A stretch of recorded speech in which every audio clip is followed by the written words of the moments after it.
어제 교육부가 발표한 대학 입시제도 개편안을 두고 대체 어떻게 하겠다는 것인지 알 수 없다는 비판이 쏟아지고 있습니다. 김상곤 교육부 장관이 수능 시험을 절대평가로 하겠다는 건 현 정부의 입장이 아니라고 한 데 대해서도 오락가락 발언이라는 지적이 나오고 있습니다. 최현묵 기자 나와 있습니다. 자, 최 기자. 네. 김상곤 부총리의 발언이 어떻게 달라졌다는 거죠? 네, 일단 어제 김 부총리의 발언을 먼저 들어보시죠.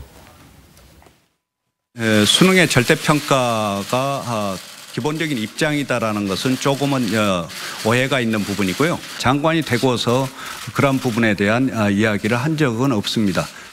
그런데 김 부총리는 작년 7월 이렇게 말했었습니다.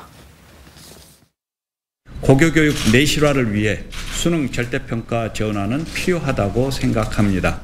말이 완전히 달라졌군요. 네, 김 부총리는 그동안 언론 인터뷰와 방금 보신 학부모 간담회 등에서 수능 절대평가 전환을 말해왔는데 어제는 전혀 다른 얘기를 한 겁니다. 자, 그렇다면 김 장관이 어제 실언을 한 겁니까? 아니면 그동안 정부 입장이 바뀐 겁니까? 네, 수능 절대평가 전환은 문재인 대통령의 대선 공약인데요. 직접 한번 들어보시겠습니다. 교육을 통해 흑수저도 금수저가 될 수 있어야 합니다. 절대평가를 단계적으로 도입하겠습니다.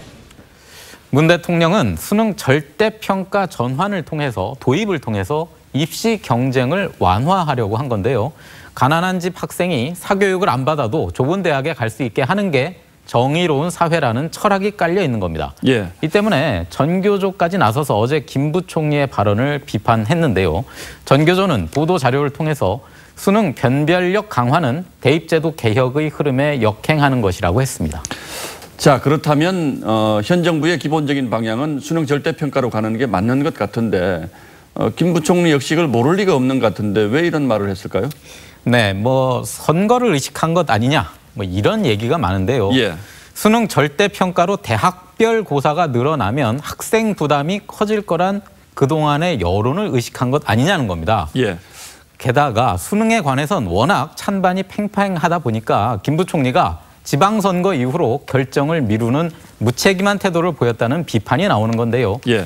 이에 대해 교육부 관계자는 선거를 의식한 게 아니다라면서 공론화 과정을 통해서 국민의 뜻으로 결정할 사안인데 정부가 미리 입장을 밝히는 건 의미가 없어서 그런 식으로 얘기한 것이다. 이렇게 밝혔습니다. 예, 저도 수험생 아들이 있긴 합니다만 참 헷갈리긴 합니다. 예, 최현묵 기자 잘 들었습니다.